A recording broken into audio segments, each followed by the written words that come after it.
ഗസയിലുള്ള മക്കളെ, നിങ്ങൾക്കുണ്ടല്ലോ നബി, നിങ്ങൾക്കുണ്ടല്ലോ ആഖിറത്തിൽ വിചാരണയില്ലാതെ പരീക്ഷണങ്ങൾ നേരിട്ടവർ സ്വർഗത്തിലേക്ക് എത്തുമ്പോൾ ഇവിടുന്ന് സുഖാസ്വാദനങ്ങളിൽ ജീവിച്ചവർ വിചാരിക്കും എത്രേ, എന്നെങ്ങാനും ദുനിയാവിൽ കത്രികയെ കൊണ്ട് കഷ്ണം കഷ്ണാക്കിയാൽ മതിയായിരുന്നു, ഇതാ വിചാരണയില്ലാതെ സ്വർഗത്തിലേക്ക് എത്തുന്നത്. ഭക്ഷണപ്പൊതിക്ക് വേണ്ടി കാത്തുനിന്ന ഗസ മുനമ്പിലെ മക്കളുടെ തലച്ചോറിലേക്ക് വെടിയുണ്ട പോകുമ്പോൾ, ബുൾഡോസർ കൊണ്ട് മുസ്ലിമീങ്ങളുടെ ജീവിതം തകർക്കുമ്പോൾ അവർക്കൊക്കെ നഷ്ടങ്ങളല്ല. പേരിനൊരു വിചാരണ, അവർക്ക് നേരെ സ്വർഗം, അവർക്കാണ് സ്വർഗം. നബി സല്ലല്ലാഹു അലൈഹി വസല്ലം ഞങ്ങൾ വീട്ടിലെത്തി. ആയിഷ ബീവി കല്ല് താഴെ വെച്ചു കൊടുക്കും. തദ്കിറത്തുൽ മുഹിബ്ബീനിൽ കാണാം, വിശന്നൊട്ടിയ വയറ് തങ്ങളുടെ വയറ് വേദനിക്കുമ്പോൾ ആയിഷ ബീവി ഇങ്ങനെ തടവിക്കൊടുക്കും. ഇങ്ങനെ തടവിക്കൊടുക്കും. ആയിഷ ബീവി സ്നേഹം കൊണ്ട് ചോദിക്കുക, നബിയെ ഒന്ന് അള്ളാഹിനോട് കുറച്ച് സ്വത്തിന് ദുനിയാവിനോട് ചോദിച്ചൂടെ, എന്തിനാണ് തങ്ങൾ ഇങ്ങനെ കഷ്ടപ്പെടുന്നത്, എത്ര ദിവസമായി ശരിയാവണ്ണം ഒന്ന് തിന്നിട്ട്. അതിന് തങ്ങളുടെ മറുപടി, മാലി വലി ദുനിയ, എത്താപ്പ ആയിഷ നീ ചോദിക്കണത്, നമുക്കെന്തിനിപ്പം ദുനിയാവ്, നമുക്കുള്ളതാ ഈ ദുനിയാവ്, നമുക്കെന്തിനിപ്പം ദുനിയാവ്. എൻ്റെ മുന്നേയുള്ള അമ്പിയാക്കളൊക്കെ തിന്നാനില്ലാത്തത് കൊണ്ട് പ്രയാസപ്പെട്ട് വിഷമിച്ച് ജീവിച്ച്, തിന്നാനില്ലാത്തോണ്ട് വഫാത്തായ നബിമാരില്ലേ, തിന്നാനില്ലാത്തോണ്ട്. ഇത് ആദ്യമായിട്ട് വരുന്നത് ഗസ എന്ന് പറയണത്, റഫ എന്ന് പറയണത്, വെസ്റ്റ് ബാങ്ക് എന്ന് പറയണത്. അമ്പിയാക്കളുടെ അവരുടെ മുന്നേ നടന്നു പോയിട്ടുണ്ട്.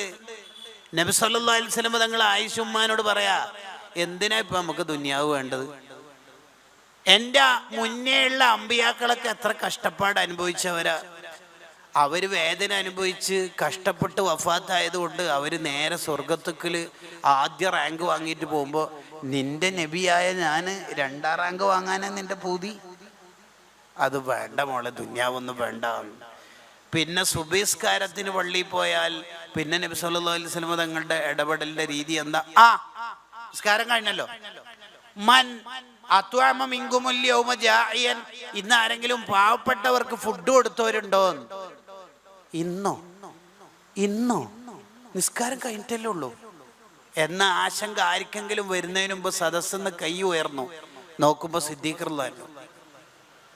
അതെപ്പോഴാ സിദ്ദീഖേ, ഞാനിന്ന് നേരത്തെ വീട്ടിൽ നിന്ന് ഇറങ്ങിയിരുന്നു, പാവപ്പെട്ട ഒരാൾക്ക് ഫുഡ് കൊടുത്തിട്ടാ പോന്നേക്കണത്. ഇതാണ് ഇസ്ലാം. ഈ ഇസ്ലാം നമ്മളിൽ നിന്ന് മരിച്ചു പോകരുത്. നമ്മുടെ മതം എന്ന് പറഞ്ഞാൽ വൃത്തിയുള്ള മതം, വളരെ വൃത്തിയുള്ള മതം. എല്ലാ പാവപ്പെട്ടവരെയും ചേർത്ത് പിടിക്കാനാണ് നമ്മൾ പഠിക്കേണ്ടത്. നിങ്ങൾ നോക്കൂ, കോഴിക്കോട് അങ്ങാടിയിൽ 10 ഏക്കർ ഭൂമി ചെറിയ പണത്തിന് വിൽപ്പനക്ക് വെച്ചിട്ടുണ്ടെന്ന് കേട്ടാൽ എന്താ ഉണ്ടാവുക? പ്രമാണിമാര് ചർച്ച ചെയ്യും, ജ്യേഷ്ഠ അനുജന്മാര്, സുഹൃത്തുക്കൾ, നിനക്ക് ഒരു 2 CR എടുക്കാനുണ്ടാവും, ഞാൻ 2 കോടി എടുക്കാം, നീ എടുക്കോ?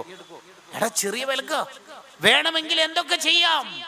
ആ തകൃതിയായ ചർച്ചക്കിടയിൽ സുൽത്താനുൽ ഉലമ ഉസ്താദ് ഇത് കേട്ടാൽ എന്താ പറയാ, ആ മെഡിക്കൽ കോളേജിൽ വരുന്ന പാവങ്ങൾക്ക് നിസ്കരിക്കാൻ ഒരു പള്ളി എടുക്കാൻ ഒരു പള്ളി അവിടെ വേണമല്ലോ, പാവപ്പെട്ട മുത്തഅല്ലിമീങ്ങൾക്ക് അവിടെ ഒരു സ്ഥാപനം എടുത്താലോ. ഇതാണ് ഹാജിയാരും ഉസ്താദും തമ്മിലുള്ള വ്യത്യാസം. അതാ വ്യത്യാസം. ഒരാളുടെ ഈമാനാവുന്നത് എപ്പോഴാണ്, അയാളുടെ ഹൃദയത്തിൽ എപ്പോഴാണോ പാവങ്ങളോട് ഹുബ്ബുണ്ടാവുന്നത്, അപ്പോഴാ ഒരാളുടെ ഈമാനാവുക. പാവങ്ങളോട് ഹുബ്ബുണ്ടാവുക.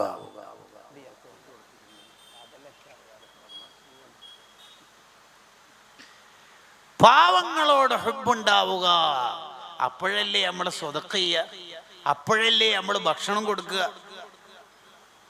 ശരിക്കും നമുക്ക് അതെന്തുകൊണ്ട് നടക്കാത്തതെന്ന് വെച്ചാൽ, ഇപ്പൊ സ്വതക്ക ചെയ്യാനായിരിക്കും ഒരു മനുഷ്യൻ ചെയ്യുന്ന ഇബാദത്തിൽ ഏറ്റവും മടിയുള്ള കാര്യം ഉണ്ടാവുക. ബാക്കി എല്ലാ ഇബാദത്തുകളെക്കാളും വിഷമുണ്ടാവുക സ്വതക്ക ചെയ്യാനായിരിക്കും. ഉദാഹരണത്തിന് ഇതിലൂടെ ഒരു ബക്കറ്റ് വരുന്നുണ്ടെന്ന് വിചാരിക്കാം. നമ്മൾ കീശയ്ക്ക് ഇട്ടിട്ട് ആദ്യം നമ്മുടെ വിരലിന് കുടുങ്ങിയത് 500-ന്റെ നോട്ടാണെങ്കിൽ നമ്മൾ എന്നെ മെല്ലെ ചൊല്ലും ഇന്നാ ലില്ലാഹി വ ഇന്നാ ഇലൈഹി റാജിഊൻ. ആ വിരൽ മാറ്റിയിട്ട് 100-ആണ് കുടുങ്ങിയതെങ്കിൽ പകുതി ചൊല്ലും ഇന്നാ ലില്ലാഹ്. പിന്നെ പണ്ട് പാതിരാക്കായതുകൊണ്ട് നോട്ട് നിരോധിക്കുമ്പോൾ മറന്നുപോയൊരു നോട്ടാണ് 10, അത് എടുത്തിട്ട് അതിലിട്ടു. ഇയാൾ സ്വതക്കെ ചെയ്യാൻ മടിയുണ്ട് എന്നല്ല ഞാൻ പറയണത്. അതേ മനുഷ്യനോട് വയല് കഴിഞ്ഞിട്ട് ഒരു 500 രൂപ തരാൻ പറ്റുന്ന ആൾക്കാർ കൈവെക്കും എന്ന് പറഞ്ഞാൽ ഇയാൾ കൈവെക്കും. അതെന്താ നേരത്തെ 500 ഇടാത്തത്? 500 അങ്ങനെ ബക്കറ്റിലിട്ട ബക്കറ്റ് പൊട്ടിയാലോ? അതിന് മാത്രം ശക്തിയില്ലല്ലോ. മാത്രല്ല ബക്കറ്റിലൊക്കെ ഒരു 500 ഇട്ട ഒരു മജ കിട്ടൂലല്ലോ. 500 കൊടുക്കുമ്പോൾ ഒരു 4-3 മനുഷ്യന്മാര് കണ്ടാലല്ലേ. കണ്ടോ? സ്വതക്കെ ചെയ്യാൻ മടി കാണിക്കരുത്. അല്ലെങ്കിൽ നമ്മളെ സ്വത്താണോ ഈ കയ്യിലുള്ള സ്വത്ത് എന്ന് പറഞ്ഞാല്? ഉദാഹരണം പറഞ്ഞാൽ ഒരാള് ളുഹ്റിസ്കാരത്തിന് പള്ളിയിൽ പോകുമ്പോൾ ഒരു ഷോപ്പിന്റെ ക്യാഷറായ ഒരാൾ ഇങ്ങനെ ക്യാഷ് എണ്ണുന്നുണ്ട്. നിസ്കരിച്ചിട്ട് വരുമ്പോൾ അയാൾ എണ്ണുന്നുണ്ട്, അസറിന് പോകുമ്പോൾ എണ്ണുന്നുണ്ട്, തിരിച്ചു വരുമ്പോൾ എണ്ണുന്നുണ്ട്, മഗ്‌രിബിന് പോകുമ്പോൾ ഇശാക്ക് പോകുമ്പോൾ. ഈ മനുഷ്യൻ ഈ ക്യാഷറെ കണ്ടാ പറയോ? ബുദ്ധി ഉണ്ടെങ്കിൽ എത്രയാ പൈസ രാവിലെ മുതൽ എണ്ണാൻ തുടങ്ങി, കഴിഞ്ഞ ആഴ്ചയും കണ്ടു. അയാൾക്കറിയാലോ ഒരു ചെറിയ ബുദ്ധി ഉണ്ടെങ്കിൽ അത് അയാളുടെ ക്യാഷല്ല, അയാൾ എണ്ണല് മാത്രമാണ്. അതന്നല്ലേ നമ്മളെ സ്വത്തും അങ്ങനെ തന്നെയല്ലേ. അതുകൊണ്ടല്ലേ അള്ളാഹ് പറയണത് വമിമ്മാ റസഖ്നാഹും യുൻഫിഖൂൻ, ഞാൻ നൽകിയ പണത്തിൽ നിന്ന് അവർ ചെലവാക്കുന്നു. അതെന്തിനാ അള്ളാഹു ഞാൻ നൽകിയത് എന്ന് പറയുന്നത്? നിന്റെ സ്വത്തൊന്നല്ല. അതുകൊണ്ടാണ് നീ മരിച്ച് നിന്റെ സ്വത്ത് ഓഹരി വെക്കുമ്പോൾ വല്ല കറാമത്തുണ്ടോ മുജിയത്തുണ്ടോ എണീച്ച് വിചാരിച്ചോ ഈ സ്വത്തുനിന്ന് ഒരു 5 പൈസക്ക് എനിക്ക് അവകാശമില്ല, തീർന്നിന്. അത്രേ ഉള്ളൂ. ഉപ്പ 25 കൊല്ലം കെട്ടിയ വാച്ചാണ്. മയ്യത്തായിട്ട് പോകുമ്പോ ഉപ്പാന്റെ കയ്യിൽ അതന്നെ ഉണ്ടായിക്കോട്ടെ എന്ന് ഒരു പേരക്കുട്ടിയും ഒരു മോനും ചിന്തിക്കൂല. ഉമ്മാമാന്റെ ചെവിയിലുള്ള അലിക്കത്ത് മൊത്തം ഊരും. ചെറിയൊരു പൊറ്റുണ്ട്, ചെറുത്, വളരെ ചെറുത്, അത് ഊരാൻ കഴിയുന്നില്ല. ഏതെങ്കിലും ഒരാൾ ചർച്ചക്ക് പറയോ പോയിക്കോട്ടെ ഉമ്മാമ പാവല്ല ഒരു ചെറിയ സ്വർണ്ണോ, അത് എടുത്താൽ ചെവി മുറിയും ജ്വല്ലറിക്കാരൻ, എന്നാലും എടുക്കണം. ഇതാ ഉണ്ടാവുക. കൊടുത്തത് അവിടെ ബാക്കിയുണ്ടാവും, കൊടുത്തത് അവിടെ ബാക്കിയുണ്ടാവും. അല്ലാത്തത് കവർന്ന് ടെൻഷനാവും. കൊടുക്കണം, അല്ല സ്വതക്ക കൊടുക്കണം. അള്ളാഹു നമുക്ക് ബർക്കത്ത് ചെയ്യട്ടെ. അങ്ങനെ ഓരോരുത്തരുടെയും കൂടെ ജീവിച്ച ആളാണ് മുഹമ്മദുർ റസൂലുള്ളാഹി സ്വല്ലല്ലാഹി അലൈഹി വസല്ലം. ഓരോരുത്തരുടെയും കൂടെ തങ്ങൾ ജീവിച്ചു. ഓരോരാൾക്കും തോന്നി എൻ്റെ നബിയാണ് തങ്ങൾ, എൻ്റെ നബിയാണ് തങ്ങൾ എന്ന് തോന്നി. ഓരോരുത്തർക്കും അങ്ങനെയാ തോന്നിയത്, എൻ്റെ നബിയാണ് തങ്ങൾ എന്ന് തോന്നി. അങ്ങനെ തോന്നിപ്പിക്കും വിധത്തിൽ നബി സല്ലല്ലാഹു അലൈഹി വസല്ലം തങ്ങൾ അവരുടെ കൂടെ ജീവിച്ചു എന്നുള്ളതാണ് യാഥാർത്ഥ്യം. നിങ്ങൾ നോക്ക്, പള്ളി അടിച്ചു വാരുന്ന ഒരു സ്ത്രീ, പള്ളി അടിച്ചു വാരുന്ന ഒരു സ്ത്രീ, ആ സ്ത്രീ മരണപ്പെട്ടപ്പോൾ നബി സല്ലല്ലാഹു അലൈഹി വസല്ലം തങ്ങൾ ചോദിച്ചു, ഇവിടെ പള്ളി അടിച്ചു വരുന്ന ഒരു പെണ്ണുങ്ങൾ ഉണ്ടായിരുന്നല്ലോ, അവരെവിടെ പോയി? മരിച്ചു നബിയെ. എന്നാ പോട്ട്. അങ്ങനെയല്ല തങ്ങൾ പറഞ്ഞത്. എന്താ എന്നെ അറിയിക്കാതിരുന്നത്? എന്താ എന്നെ അറിയിക്കാതിരുന്നത്? ആ പെണ്ണുങ്ങൾ മരണപ്പെട്ടത് എന്തേ എന്നെ അറിയിക്കാതിരുന്നത്? ദല്ലൂനി അലാ ഖബരിഹ, ആ പെണ്ണുങ്ങളുടെ ഖബർ ഒന്ന് കാണിച്ചേരി, ഞാൻ പോയി നിസ്കരിക്കട്ടെ. കണ്ടോ? നിങ്ങൾ ആലോചിച്ച് നോക്കിയേ, ഈ പള്ളി മക്കാമൊക്കെ പരിസരത്ത് വൃത്തിയാക്കുന്ന അടിച്ചു വരുന്ന ഒരു മനുഷ്യനെ പൊതുവെ ആരും മൈൻഡാക്കാറൊന്നുമില്ല അല്ലേ? അവർ മരിച്ചപ്പോഴും അവർക്ക് വേണ്ടി ദ്വാരക്കാനും നിസ്കരിക്കാനും ഒക്കെ ഖബർ കാണിച്ചേരി. എല്ലാവരുടെയും നബിയാണ് തങ്ങൾ, മനുഷ്യനെ തൊട്ട നബി. അതാണ് തങ്ങളുടെ ഒരു പ്രത്യേകത.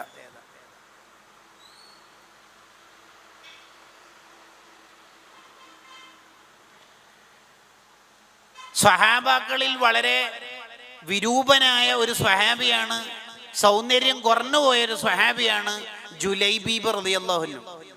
അതോടൊപ്പം തന്നെ മുഖത്തൊരു മുഴയുണ്ട് കണ്ണിൻ്റെ അടുത്ത്. ആരും കെട്ടിച്ചു കൊടുക്കാനൊന്നും ഒരു സാധ്യതയില്ലാത്തൊരു സ്വഹാബി, പാവം. ഇങ്ങനെ മഹാനവറുകൾ നടക്കും. ആ സ്വഹാബിനെ ഒരിക്കൽ നബി സല്ലല്ലാഹു അലൈഹി വസല്ലം തങ്ങൾ വിളിച്ചിട്ട് ചോദിച്ച്, അലാ തതസവ്വജ്, മോന് കല്യാണം കഴിക്കുന്നില്ലേ എന്ന് ചോദിച്ചു സ്വഹാബിനോട്. അപ്പൊ ആ സ്വഹാബി ഉള്ളിൽ കരഞ്ഞുകൊണ്ടൊരു ചോദ്യം, വമൻ യുസവ്വിജുനി, എനിക്കെല്ലാം ആരാ കെട്ടിച്ചേരും നബി, എനിക്കെല്ലാം ആരാ ഉള്ളത്, എന്നെല്ലാം ആർക്കാ വേണ്ടത്, എനിക്കെല്ലാം ആരാ കെട്ടിച്ചേരാ, ഈ കോലുമില്ലാത്ത ജുലൈബിബിനെ ആരാ കെട്ടിച്ചേരുക? അപ്പൊ നബി സല്ലല്ലാഹു അലൈഹി വസല്ലം, പിന്നെ ഞാനെന്തിനാ മോനെ, ഞാനെന്തിനാ? മദീനയിലെ പണക്കാരനായ അൻസ്വാരിയുടെ മകളെ കല്യാണം കഴിപ്പിച്ചു കൊടുക്കുന്നിടത്ത് മുമ്പിൽ നിൽക്കുന്ന നബിയാണ് മുത്തു റസൂലുള്ളാഹി സ്വല്ലല്ലാഹു അലൈഹി വസല്ലം. എന്നിട്ട് ആ സ്വഹാബി അടുത്തൊരു സമരത്തിൽ വഫാത്തായപ്പോ ആ സ്വഹാബിനെ ഖബറിൽ താഴ്ത്തുന്ന സമയത്ത് നബി സല്ലല്ലാഹു അലൈഹി വസല്ലം പറയുന്നുണ്ട്, ഹാദാ മിന്നി വഅന മിൻഹു, ഞാനും ജുലൈബീബും ഒന്നാണ്. വി ആർ വൺ മോനെ ജുലൈബീബ്, ഞാനും മോനും ഒന്നല്ലേ മോനെ, നമ്മൾ വേറെ അല്ലല്ലോ.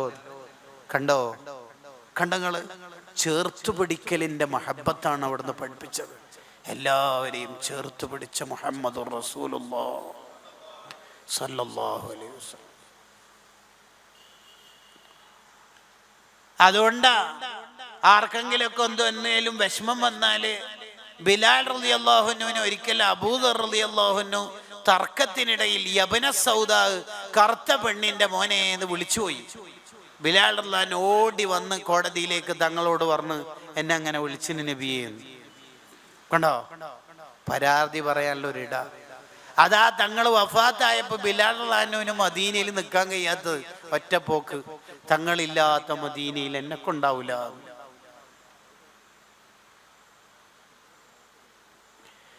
നബി സല്ലല്ലാഹു അലൈഹി വസല്ലം തങ്ങളെ എന്തുകൊണ്ടാണ് ഇത്രമേൽ മനുഷ്യർ ഇഷ്ടപ്പെടുന്നത് എന്നുള്ളതിന്റെ അടുത്തൊരു വാർത്ത പറയാം. ചില പ്രായമുള്ള വല്യുമ്മമാരൊക്കെ സ്വർണത്തിന്റെ തകിട് ഇങ്ങനെ സൂക്ഷിച്ചു വെക്കും. സ്വർണത്തിന്റെ ഒരു ചെറിയ കഷ്ണം, ഒരു മോതിരം, ഒരു കമ്മല്. എന്തിന്? മോള കല്യാണത്തിന്. എത്ര അർജന്റ് ആവശ്യം വന്നാലും അത് എൻ്റെ ഫൗസിക്കുട്ടിക്കുള്ളതാണ് എന്നിങ്ങനെ പറഞ്ഞുകൊടുക്കും. എൻ്റെ മോള് 17 വയസ്സായി, ഓളെ കല്യാണത്തിന് ഉമ്മാമ ഉണ്ടാവോന്ന് അറിയില്ല, ഉള്ള കാലത്ത് തന്നെ കെട്ടിക്കണേന്ന് ഇങ്ങനെ പൂതി പറയും. അതങ്ങനെ സൂക്ഷിച്ചു വെക്കും ഇഷ്ടപ്പെട്ട മോള കല്യാണത്തിന്. അങ്ങനെ നബി സല്ലല്ലാഹു അലൈഹി വസല്ലം തങ്ങള് പാത്തു വെച്ച ഒരു ദുആ ഉണ്ട്. എല്ലാ നബിമാർക്കും അങ്ങനെ ഒരു ദുആയിന് ചാൻസ് അല്ലാഹു കൊടുത്തിന്. ആ ദുആ ചെയ്യുന്നു, ഉത്തരം കിട്ടുന്നു. അതാണ് ആ ദുആന്റെ പ്രത്യേകത. അമ്പിയാക്കളുടെ ദുആ പൊതുവിൽ ഇജാബത്ത് ഉണ്ടാവും, പക്ഷെ ഈ ദുആന്റെ പ്രത്യേകത, ദുആർന്ന ഉടനെ റിസൾട്ടാണ്. എല്ലാ അമ്പിയാക്കളും ദുആർന്ന് തീർന്ന്. നബി സല്ലല്ലാഹു അലൈഹി വസല്ലം തങ്ങൾ അങ്ങനെ ആ ദുആ തൊടാണ്ട് അങ്ങോട്ട് പാത്തു വെച്ചിട്ടുണ്ട്. ഇപ്പൊ എടുക്കണ്ട, ഇപ്പൊ അങ്ങനെ തട്ടിമുട്ടി അങ്ങനെ പോവാ. ഇഷ്ടക്കാരനായ ഹംസ ഞങ്ങള് കരള് ചവച്ച് തുപ്പപ്പെട്ടിട്ടുണ്ട്, എന്റെ ഇഷ്ടക്കാരെല്ലാം കൊല്ലപ്പെട്ടിട്ടുണ്ട്, എന്റെ പോറ്റുമോന് സെയ്ദുർലാനുവിന്റെ തൽച്ചോറ് പൊട്ടിത്തെറിക്കുമാർ അവർ കൊന്നിട്ടുണ്ട്, ജാഫറിന് 80-ലധികം മുറിവ് വന്നിട്ടുണ്ട്. അങ്ങനെ എന്തൊക്കെ കഷ്ടപ്പാട്, ഭക്ഷണം കൊടുക്കാതെ പ്രയാസപ്പെടുത്തിയ കാലമൊക്കെ ഉണ്ടായിരുന്നു. അങ്ങനെയൊക്കെ അവർക്ക് തട്ടിമുട്ടി പോവാ. ഇപ്പൊ അത് ദ്വാരക്കണ്ട, എടുക്കണ്ട എന്ന് പറഞ്ഞ് എല്ലാ പ്രശ്നവും അതിജയിച്ച് അത് ആഖിറത്തിൽ എടുക്കാം എന്ന് വിചാരിച്ച്. എന്തിനെ? ലിക്കുല്ലി നബിയിൻ ദഅവത്തും മുസ്തജാബ. എല്ലാവർക്കും അങ്ങനത്തെ ദുആ ഉണ്ടായിരുന്നു. എല്ലാ നബിമാരും ദുനിയാവെന്ന് തന്നെ ദുആർന്ന് തീർന്നു. ഫദ്ദഖർതു ദഅവതി ശഫാഅത്തുൽ ലിഉമ്മത്തി യൗമൽ ഖിയാമ. എൻ്റെ ഖിയാമത്ത് നാളിൽ എൻ്റെ ഉമ്മത്തിന് വേണ്ടി ഞാൻ ആ ദുആ എടുത്തു വെച്ചിട്ടുണ്ട്. എന്തെല്ലാം കഷ്ടപ്പാട് വന്നിട്ടുണ്ട് തങ്ങൾക്ക്. 29-ലധികം തവണ വധശ്രമം നടന്നിട്ടില്ലേ, ഭ്രാന്തെന്ന് വിളിച്ചിട്ടില്ലേ, കൂക്കി വിളിച്ചിട്ടില്ലേ.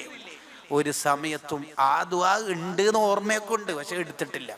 നമുക്ക് വേണ്ടിയിട്ട് കരുതി വെച്ചിട്ടുണ്ട് തങ്ങൾ, നമുക്ക് വേണ്ടി കരുതി വെച്ചിട്ടുണ്ട്. ആ തങ്ങളെ നമ്മൾ നല്ല മഹബത്ത് വെക്കണം. ആ മഹബത്ത് എന്ന് പറഞ്ഞാൽ സ്റ്റാറ്റസ് അല്ല കൂട്ടുകാരെ, അല്ലല്ല. ഗ്ലൗസ് ഇട്ട കൈയാണെന്ന് കരുതി ഫിദാക അബി വ ഉമ്മിയും വമാ അർസൽനാക ഇല്ലാ റഹ്മത്തൽ ലിൽ ആലമീനും കാലിഗ്രഫി വരക്കലല്ല. അങ്ങനെ ഗ്ലൗസ് ഇട്ട കൈ സ്റ്റാറ്റസ് ആകുന്ന റീൽസുകളിൽ വരാനുള്ളതാണോ മോളെ നിന്റെ കൈ? അല്ലല്ല. എന്നെ പൊതിഞ്ഞ തുണി കഫംപുട, നാളെ ഞാൻ മരണപ്പെട്ടാൽ അന്യ പുരുഷര് കാണുമല്ലോ എന്ന് പേടിച്ച മോള നബി സല്ലല്ലാഹു അലൈഹി വസല്ലം തങ്ങളെ പൊന്നുമോളായ ഫാത്തിമ ബീവി. അതുകൊണ്ടാ മഹദിയുടെ വസിയത്ത്, നാളെ മരണപ്പെട്ടാൽ രാത്രി കബറടക്കിയാ മതി. എന്തേ? എന്റെ ഹിജാബിട്ട ശരീരവും ആരും കാണണ്ട. എന്താണ് നബി സല്ലല്ലാഹു അലൈഹി വസല്ലം തങ്ങളോടുള്ള മഹബത്ത് എന്ന് പറഞ്ഞാൽ? എന്താണ് അതിന്റെ താല്പര്യം? തങ്ങൾക്ക് ഇഷ്ടമില്ലാത്തൊന്നും ചെയ്യാതിരിക്കുക, അതന്നെ മഹബത്ത്. ഇതുവരെ പറഞ്ഞ ആശയം ഉൾക്കൊള്ളുന്നതോടൊപ്പം തങ്ങൾക്ക് ഇഷ്ടമല്ലാത്ത ഒന്നും ഞാൻ ചെയ്യില്ലെന്ന് ഉറപ്പിക്കുക. കാരണം ഹാഫിള് ഇബ്നുൽ ജൗസി തങ്ങൾ ബഹ്റുദ്ദുമു എന്ന കിതാബിൽ പറഞ്ഞു, നമ്മൾ ഹറാമുകൾ ചെയ്യുമ്പോൾ നബി സല്ലല്ലാഹു അലൈഹി വസല്ലം തങ്ങളുടെ ഖൽബ്, ഹൃദയ വേദനിക്കും. റൗളയിൽ കിടക്കുന്ന തങ്ങൾക്ക് വേദന വരും. ഇത്രയെല്ലാം കഷ്ടപ്പെട്ട് പഠിപ്പിച്ചിട്ട് ഇവരെന്താ ഇങ്ങനെ ചെയ്യുന്നത്? തങ്ങൾ കാണുമല്ലോ, തുഅറദു അലയ്യ അഅമാലു ഉമ്മത്തി, എൻ്റെ ഉമ്മത്ത് ചെയ്യുന്നതൊക്കെ ഞാൻ കാണും. വഇൻ വജദ്തു ഫീഹി ഖൈറൻ, നല്ലത് ചെയ്യുന്ന കണ്ടാൽ അൽഹംദുലില്ലാഹ് അവിടുന്ന് സന്തോഷിക്കും. തെറ്റ് കണ്ടാൽ അവിടുത്തെ മനസ്സ് വേദനിക്കും, വിഷമം വരും, ടെൻഷൻ വരും. എന്തിനാണ് തങ്ങളെ വിഷമിപ്പിക്കുന്നത്? തങ്ങളെ വിഷമിപ്പിക്കാൻ അല്ലെങ്കിൽ തന്നെ ബിദഅത്തുകാരില്ലേ? മുത്തുനബീന്റെ ഉപ്പിയുമ്മിയും നരകത്തിലാണ് ഗാഫറ എന്ന് പറയാൻ. റസൂലുള്ളാഹിനെ ഗർഭം ചുമന്ന ആമിന ബീവി നരകത്തിലാന്ന്. ഉമ്മ, മുത്തുനബീന്റെ ഉമ്മ. നിങ്ങൾ ആലോചിച്ച് നോക്കിയേ, ലോകത്തെ ഏറ്റവും ശ്രേഷ്ഠമായ സ്ഥലം ഏതാണ്? മക്കയ, മദീനയ? ഏതാണ് ശ്രേഷ്ഠതയുള്ള സ്ഥലം? ലോകത്തെ ഏറ്റവും ശ്രേഷ്ഠതയുള്ള സ്ഥലം നബി സല്ലല്ലാഹു അലൈഹി വസല്ലം തങ്ങൾ കിടക്കുന്ന റൗള ഷരീഫിന്റെ ഉള്ളാണ്. കാരണം തങ്ങളെ ശരീരം തൊട്ട മണ്ണായതുകൊണ്ട്. ലോകത്താദ്യമായിട്ട് തങ്ങളുടെ ശരീരം ടച്ച് ചെയ്ത സ്ഥലം ഏതാണ്? ആമിന ബീവിയുടെ ഗർഭപാത്രമാണ്. ആ ഗർഭപാത്രം അടങ്ങിയ ആമിന ബീവി നരകത്തിലാന്ന് പറയുന്നവരാ മുജാഹിദ് ജമാഅത്തുകാർ. കണ്ടകള്, ഉമ്മ, മുത്തുനബീന്റെ ഉമ്മേ. അങ്ങനെ തങ്ങളുടെ ഉമ്മാനെ ഇസ്ലാം എന്ന് പുറത്താക്കിയും കാഫറത്താന്നും പറഞ്ഞു വേദനിപ്പിക്കുന്ന ബിദ്അത്തുകാർ ഇഷ്ടം പോലില്ലേ? ഉണ്ട്. തങ്ങളെ പലതും പറയുന്ന ഓറിയന്റലിസ്റ്റുകാരില്ലേ? ഉണ്ട്. അതിൻ്റെ അടുക്ക് സുന്നികളായ നമ്മളും വേദനിപ്പിച്ചാലോ കൂട്ടരെ, പിന്നെ നമുക്ക് എന്താ മഹബത്തുള്ളത്? ഷാറാനി ഇമാമിൽ അവാഖിഉൽ അൻവാറുൽ ഖുദ്സിയ ഫിൽ ഉഹൂദുൽ മുഹമ്മദിയയിൽ പറഞ്ഞല്ലോ, നിനക്ക് റസൂലുള്ളാഹിനോട് ഹൃദയബന്ധം ഉണ്ടെങ്കിൽ പൊന്നുമോനെ, നീ അത്തഹിയാത്തിൽ അസ്സലാമു അലൈക അയ്യുഹൻ നബിയു എന്ന് പറയാറില്ലേ? ഉണ്ട്. എന്തായാലും 5 വക്ത് നിസ്കാരത്തിലെ 17 റക്അത്തിലെ 9 റക്അത്തിൽ അത്തഹിയാത്തില്ലേ? ഉണ്ട്. ആ 9 റക്അത്ത് എന്തായാലും നമ്മൾ അസ്സലാമു അലൈക അയ്യുഹൻ നബിയു എന്ന് പറയില്ലേ? പറയും. എന്താണ് അതിന്റെ അർത്ഥം? നബിയേ സലാം, അങ്ങനെയാണോ അതിന്റെ അർത്ഥം? ആ അസ്സലാമു അലൈക അയ്യുഹൻ നബിയുടെ അർത്ഥം എന്താ? അസ്സലാമു അലൈക അയ്യുഹൻ നബിയു, എന്താണ് അതിന്റെ അർത്ഥം? നബിയേ, തങ്ങൾ പഠിപ്പിച്ചതിന്റെ എതിരായിട്ട് ഞാനൊന്നും ചെയ്യൂല നബിയേ. സലാം വാക്ക്, വാക്ക്. ഇത് ഫാത്തിമയാ പറയണത്, ഇത് അബ്ദുള്ളയാ പറയണത്. നബിയെ വാക്ക്, നബിയെ വാക്ക്. തങ്ങൾ പഠിപ്പിച്ചതിന്റെ എതിരിൽ ഞാനൊന്നും ചെയ്യൂല നബിയേ. ഇത് ഇശാ നിസ്കാരത്തിൽ പറഞ്ഞിട്ട് പിന്നെ റൂമിൽ കയറിയിട്ട് ഇൻസ്റ്റയിലും യൂട്യൂബിലും കയറിയിട്ട് ഹറാമ് കാണുകയാണെങ്കിൽ മുത്തുനബീന്റെ മുഖത്തോക്കിയിട്ട് പാച്ചക്കളവ് പറയരുത്. നമ്മൾ അങ്ങനെ ചെയ്യരുത്. അസ്സലാമു അലൈക അയ്യുഹൻ നബി, വാക്ക് നബിയെ, വാക്ക്. ഉറപ്പ് നബിയേ, ഉറപ്പ്. തങ്ങളെ കൈ തൊട്ടതിന് ശേഷം എൻ്റെ കൈ കൊണ്ട് ഞാൻ എൻ്റെ ഔറത്തിന്റെ ഭാഗം തൊട്ടിട്ടില്ലെന്ന് പറയുന്ന ഉസ്മാൻ റളിയല്ലാഹുവിന്റെ വാക്ക്. എൻ്റെ തങ്ങളെ കണ്ടതിന് ശേഷം ഞാൻ എൻ്റെ കണ്ണുകൊണ്ട് ഒരു തെറ്റും കണ്ടിട്ടില്ലെന്ന് പറയുന്ന അലി റളിയല്ലാഹു അൻഹുവിന്റെ വാക്ക്. ഒരന്യവണ്ണിനെ കണ്ടിട്ടുമില്ല, ഒരു സ്വപ്നത്തിൽ ഒരു അന്യവണ്ണ് വന്നിട്ടില്ല. എൻ്റെ ചിന്തയിൽ വരെ ഒരു അന്യപെണ്ണ് ഇന്നേ വരെ വന്നിട്ടില്ലെന്ന് പറയുന്ന മുഹമ്മദ് ബിൻ സീരീൻ റളിയല്ലാഹു അൻഹുവിന്റെ ഉറപ്പുള്ള വാക്കായിരിക്കണം. അസ്സലാമു അലൈക അയ്യുഹൻ നബിയു അയ്യുഹൻ നബിയു. ആ വിളിയുടെ സൗന്ദര്യം നമ്മുടെ ഹൃദയത്തിൽ. ആ സമയത്ത് വല്ല ചത്തുപോയ ജീവികളെയും ഓർക്കലാണ് നല്ലത്, നബിയെ ഓർക്കലല്ല എന്ന് എഴുതി വെച്ചിട്ടുണ്ട് തബ്ലീഗുകാർ. കൂട്ടുകാരെ പെട്ടുപോകരുത്. മക്കളെ സുന്നത്തമയത്ത് പഠിപ്പിക്കണം. അല്ലിമു ഔലാദക്കും, മക്കളെ പഠിപ്പിക്കണം മഹബ്ബത്ത് റസൂലില്ലാഹ് സല്ലല്ലാഹു അലൈഹി വസല്ലം. ഞാൻ എൻ്റെ വാക്കുകൾ അവസാനിപ്പിക്കുന്നു. നേരത്തെ നിങ്ങളോട് പറഞ്ഞ വാക്കിൻ്റെ സമയങ്ങളും പൂർത്തിയായിരിക്കുന്നു. അള്ളാഹു നമ്മുടെ മജ്‌ലിസ് കബൂൽ ചെയ്യുമാറാവട്ടെ.